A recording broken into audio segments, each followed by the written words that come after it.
A federal judge taking on the case of Kilmar Abrego Garcia is chastising the Trump administration, saying they have done, quote, nothing to comply with the Supreme Court's order to facilitate the return of Abrego Garcia. Abrego Garcia is now entering his second month in the El Salvador mega prison after the Trump administration mistakenly deported him there on March 15th. The Supreme Court ordered the White House to facilitate his return back to the United States.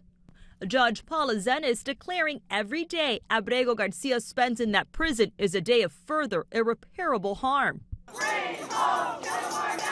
Outside federal court, supporters for Abrego Garcia, including his wife Jennifer, an American, pleading for his return. I will not stop fighting until I see my husband alive. Our children are asking, when would you come home?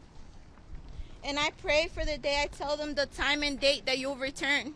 Today, Justice Department lawyers insisting the administration is prepared to facilitate Abrego Garcia's presence in the United States if he presents at a port of entry. But President Trump says Abrego Garcia's release is up to the El Salvador government. The DOJ arguing they cannot compel El Salvador to release Abrego Garcia from prison, even though the administration is paying El Salvador more than $6 million to hold him there, along with more than 200 other undocumented immigrants who they claim, without providing evidence, are members of violent gangs. Border czar Tom Homan telling ABC's Rachel Scott that the administration will obey court orders. This administration will obey court orders, unlike the last administration.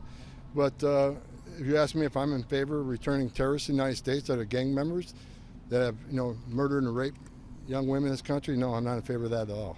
The government claims Abrego Garcia is a member of MS-13. A federal judge says the government has shown no evidence in court of that being true. Melissa Adan, ABC News, Los Angeles.